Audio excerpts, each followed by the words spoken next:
that has breath shout for joy. Everything that has breath shout for joy. 'Cause everything that is beautiful belongs to you. Welcome to International Ministries broadcast, where I'm your host, Sister Teresa. You know what's up and you know exactly what to do. Call your friend, call your BFF, call your pew pal, call your honey, call your boo, and let them know that International Ministries broadcast is on the air, where I'm your host, Sister Teresa. I have someone awesome, someone special, someone that's just for you today. We're going to give you something to feel good about in this time and in this season that we're in right now. Something to smile about, something to be happy about, something that you can even gain a little pounds about. We got an awesome man of God here, and his name is Chef Christopher Beaver. How are you doing today, sir? I'm good. I'm all right. Thank you for being my guest on today. Thank you for having me. Oh, you're more than welcome. So, you are fixing some of the best food in America, not just the Mid-South. I'm going to say America. I mean, this cuisine is so good, it's so tasty, and it's seasoned perfectly. Chef Christopher, Yeah. tell us a little something about yourself, sir. Oh man, you you really got me going. You're talking good though. You're talking good. I'm from Memphis. I'm from North Memphis. Graduated from Manassas High School. Just a product of Meek and Humble Church of God in Christ. Grew up loving to learn how to cook. I really, when I was growing up, I used to call the mothers at our church and ask them, how do you make meatloaf? How do you make candy yams? How do you make this? How do you make that? And they never got tired of me. And I just fell in love with cooking and went to culinary school. And How old were you when you were calling, asking about cooking candy yams and meatloaf? Man, I was like 12, 13 years old. And, Okay, so I see what it is. This is a gift. Well, but you know what? It's a gift now, but I don't. It was a gift being made then, Yeah, you were taking your baby steps. Right, because I couldn't cook for the people that I cook for now. Of course, I couldn't cook for when I was a teenager, but I don't even know if people saw it as a gift then. I don't think anybody said, "Oh, he's gonna be a great chef," But God knew, and He knew the passion that was in my heart, and He just blessed me. He gave me the knowledge, and I just like the secrets of cooking just began to unfold like in my mind. Like I could just taste food before I put it together. Taste spices and seasonings. I could taste it. And I would say, oh, that would be good on chicken. That would be good on pork. That would be good on this vegetable. This would be good with that vegetable. It was when I look back on it, it was God just giving me the wisdom of food and how to cook food and how to prepare food. And Well, that's the way God worked. He like musicians, they say they can hear the music before they ever write it down. Yeah. Before they learn music notes, they can hear the beat when they sleep and stuff like that. Exactly. So that's why you were calling, asking about how do you make this? Right. How do you make that? Because God knew what you were going to be, because He know everything ahead of time. So He knew you were going to be this great, awesome, fantastic chef. Yeah. Well, He, it's like God told Jeremiah, "I knew you before I formed you in your mother's womb." Yeah, that's deeper than my finite mind can go. But for God to say, "I knew you before I formed you," it really speaks to the divine providence of God and how He knows all about us even before our birth. That really says, it just kind of piggybacks on what you're saying, how He knew, because I just knew I loved to cook, but never did I think I'd be on tour with celebrities or, even though it didn't happen, but I was assigned to cook for Michelle Obama. When she was scheduled to come to Memphis, they had asked me to be her personal chef, but for whatever reason, she didn't make it. But I was scheduled to meet her and cook for her when she came. Well, let me tell my audience something. That would have been fantastic for Chef Chris to serve Michelle Obama, but Michelle Obama would have swept him right out of Memphis, and I never would have had the opportunity to taste this delicious food that he cooked. Man. So I am not disappointed. I'm sorry for you. Right. It'll come at another time, but God ordained for me to meet Right. Chef Chris Right. so I could get some of this awesome tasty food. Right. Oh, taste and see that the food that Chef Chris cook is the bomb. Awesome, man. off the chain. If you want to get served with some great, delicious, fantastic food that's still healthy, you need to look up Chef Christopher Beavers. Thank you. Thank you. I always tell people, in order for food to make you healthy, it must be healthy. Wow. And a lot of times we take healthy food and make it unhealthy by the way that we prepare it, the way we cook it. And so it's sort of like you take collard greens. As healthy as collard greens are, they like one of the top 3 superfoods in the world. But if you, like traditionally, we boil collard greens with either pork or smoked turkey, and they're real good like that. But you're leaving over 50% of the nutrients in the pot. And that's what, when I was growing up, what we call pot liquor. But, ain't nobody drinking pot liquor with cornbread no more. But that's what he say. right. But you can cook collard greens the right way, and they can be just as good, just as tasty, but then you can still get the nutrients, the health benefit from it. Well, what we're supposed to do is take either olive oil or coconut oil and saute them just until they turn tender. And once they become tender, then they unlock all of the healthy stuff that's inside of them. A couple of things they do, especially for women, a steady diet of collard greens reduce menstrual cramps by 50%. Collard greens also has a chemical that takes one of the toxins in your body that produce cancer. Collard greens takes that right out of your pancreas. Wow. But I mean, a constant diet of collard greens, not just eating them sporadically. So, just knowing different things like that, things that we were teased about, as far as a race, collard greens, watermelon, Sure. Those foods, those were, when we stopped eating them is when we got sick. But when we were eating collard greens and watermelon, we were healthy. When we were eating pinto beans and black eyed peas, we were very healthy, very strong. That's because God, He packed those foods with what you need to be out there in the sun, with what you need if you're going to be working all day long, with what you need if you're going to be walking, those foods that we were just, we were just dogged out about those foods. But turns out now everybody's clamoring to get collard greens. Everybody's clamoring to get watermelon, because watermelon is one of the only 2 fruit on the planet that contain lycopene. And it's just watermelon and tomato. But we didn't know that then, but we were consuming watermelon. But it was God's way of protecting us. Yes, and you're so intelligent. This is an intelligent chef. He know all about the nutrition and what's good for your body and what fight off toxins. That's why I eat his food, because he gonna keep me in shape, in good health. Right, Chef Chris? Yes, we're gonna do that. Yes. Yeah, he gonna continue to feed me some good food so that I can be healthy and my body can fight off all these toxins that's going on now.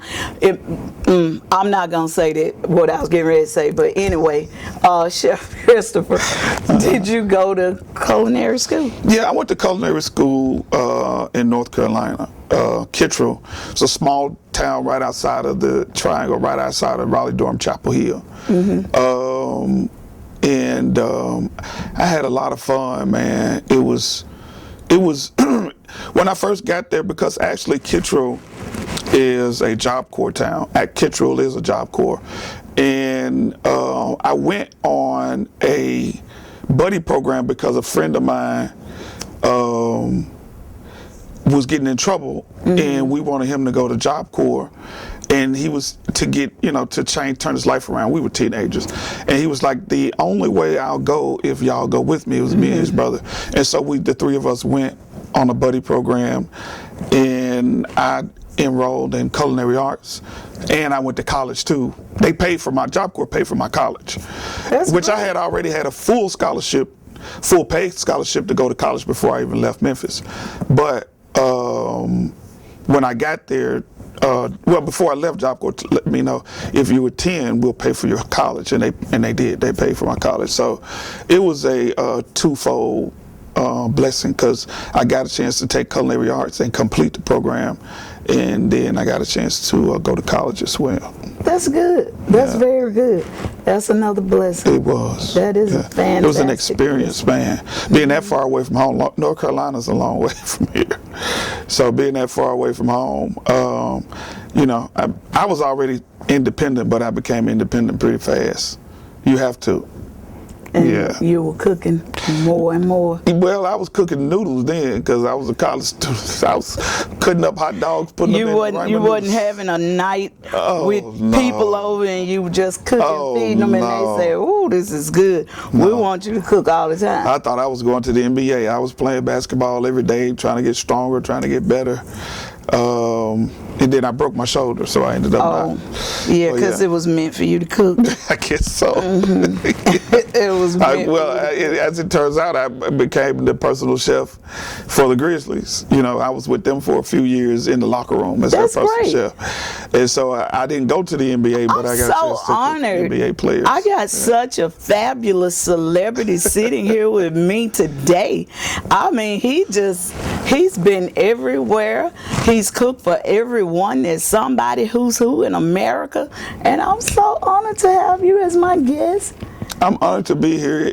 And I promise you, I look back at my life, and it's all God. And I'm not saying it to be politically correct, but it's all God. I look at the people He connected me to, like if somebody comes to town for whatever reason, people recommend me. Like when Anita Baker came last year, somebody who just follows me on Facebook, who I didn't know, recommended that I be one of the chefs that cook for her, and her liaison reached out to me, and I thought it was a joke. It was like, we want to know if you want to cook for Anita Baker. She'll be here on Thanksgiving. And I was like, you for real? And I was like, Anita Baker? And so, I had cooked for celebrities before, but Anita Baker, in my mind, she's legendary. Like, man. And so, true enough, when she came, I cooked for her, and she was licking her fingers, saying I did food. I'm sure. What's your specialty dish? I like cooking. I like vegetables. I think I like grilling vegetables more than I like doing anything else. Because I don't have I can't say like chicken Alfredo or you got to try my dressing or try my meatloaf. Like, I don't know. I think all of that's it's good. Gotta be just one. No. Just one. I think it's all good. I think all of them are good, but I mean, which one do you enjoy cooking the most? Not one? All foods are created equal. No, but no, I think I don't know. I just, people ask me that all the time, but I really don't have a particular vegetable that I love to, a particular dish that I would rather cook more than others. So like, if let's say, if somebody came, if the Obamas did come, and somebody said, come on, give me the best thing you got. Just your number one, you know. I don't know what it would still be according to what I'm feeling in that moment. Because one day I wake up, I may feel like I'm going to do chicken. The next day I may do salmon. That's good. So that's good because that's the way that I do my clothes. Yeah. It's all in the way that I feel. Yeah. All in the way that I feel when I get dressed for the day or whatever I do for the day. It's all in what God wake me up with. That'll be what comes about that day. Right. So that's good. As an entrepreneur, you know. Led. You know. You see, as an entrepreneur, nobody else understands this but other entrepreneurs, but particularly about your business, even though it's just, you know, in somebody else's mind, it's just clothes, you know. But you may, in your mind before you leave home, you may say, when I get there, I'm going to turn the rack this way and I'm going to turn this rack this way, and I'm going to take that boot down and I'm going to put that other boot up. And somebody will come in and buy the boot that you displayed that day, and you say, man, because God has already put it, he's put it in your spirit what to do to make the sale. It came with the package, it came with your gift of entrepreneurship. Yeah, God just that smallest thing. Right. That's his leading. Right. Yeah, that smallest thing. That's what it means when David said he's a lamp unto thy feet. That's what it literally means, because in the valley of the shadow of death, it's so dark you can only see right in front of your feet. And that's what he's saying. Just he's guided me step by step, and that's what God, he does me the same way. He made, you know, I remember being in the locker room and Tony Allen and Zebo and all of them would be ordering the food because it's a la carte. Everybody doesn't eat the same thing. And so they come up to you, the players come up to you and say, Chef, I want this today. And somebody else may want this and this, and somebody else may want this. And me, I didn't write it down. I just remember what every player wanted. But while I'm preparing their food, I'm asking God, how should I prepare this? I may have done it 1,000 times. I had one particular omelet, Tony Allen ordered it so much, I called it the Tony Allen. And I told him I was going to name it. I told him I was going to name it after him. And I said, when I get my restaurant, I'm going to name this omelet after you. But even though I had fixed that omelet for him 100 times, I still would pray before every time I fixed it. Come on, Jesus. That's what I'm talking about. Seriously. That is what I'm talking about. Man of God that's preparing the food for people. So this food is already blessed because he's praying as he prepared the food for you. So that's one reason that you will enjoy the food even more that Chef Chris fixed for you, because he's praying about it. That's what I do when I prepare the food for my husband at home. I pray, Lord, let it be tasty for him. Let it be nourishment to his body. And I enjoy cooking, but I'm not a chef. He's a certified, authorized, anointed man of God that's cooking delicious food. You know, and it's a tremendous blessing that we have somebody in our city like this, in the city of Memphis, Tennessee. And by the way, I would like for you all to join me every Saturday on Comcast Channel 17 at 12:30 p.m. where I will be your host, Sister Teresa, International Ministries broadcast. Tune in and see me, and you'll be seeing a lot of different things before the close of this year. This is my first guest since we've been doing so many things in 2020. I don't want to talk about it. I don't want to dwell on it. We've heard it enough. We've talked about it enough. I just want to enjoy this segment right now. And I need to ask you a spiritual question. Okay. Are you a preacher, a minister, man of God, pastor, bishop? What are you? Prophet? She said bishop. No. Apostle? No, just I'm a. I guess what I do. I am a licensed minister by coaching by Church of God in Christ. Praise God. But my calling is teacher. So for years I have taught Sunday school. You know, so I love that. I love teaching the Word of God. So that's what I've done. I taught the adult class at my church for years, and the students they seem to enjoy it. They seem to enjoy the class, the Sunday school class. I hadn't been able to go in a while because my schedule, but I loved it, man. I love teaching Sunday school, getting into the Word because it's interactive, and so you ain't just standing up there like you preaching, but you're talking, you're getting feedback from the students, and so that's good. Yeah, you get to interact with people. You involving them, so that make them more interested in your class. Exactly. To hear the word. And I let people talk. I don't. Yeah, that's great. Yeah. Let them talk. That's a good teacher. Yeah. That's why I like listening to you talk today, so that you can teach us about this food that you fix. Right. I taste quite a few different dishes that he prepared, but the spinach I want to talk about was absolutely delicious, because I'm a person that would have to sit at the table the longest when my mother say, "You're not gonna leave this table until you finish your food," and I mean vegetables.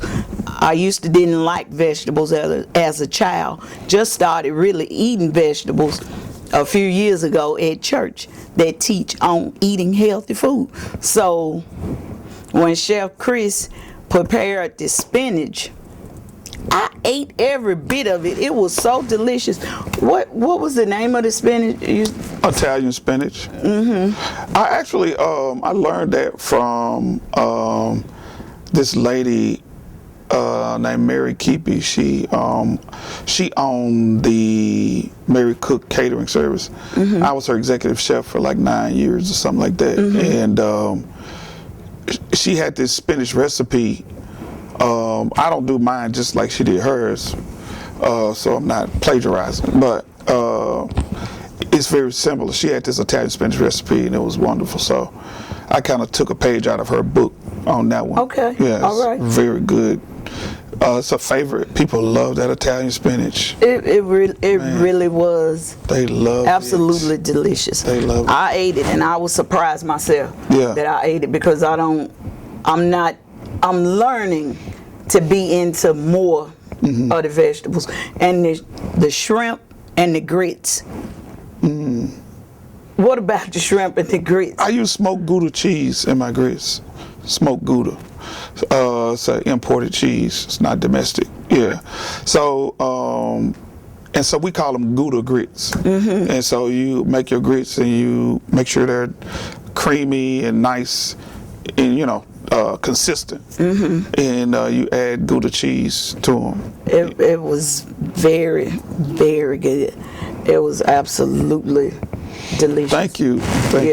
People love that dish. Yeah, and I love cheese, so that might be one of the reasons that it smoked Gouda is a crowd favorite. Got me hooked because I like cheese. I'm a cheese fan. What else? Chicken and waffles. Yeah. Chicken and waffles is one of those, in my mind, is one of those difficult dishes because waffles don't travel well.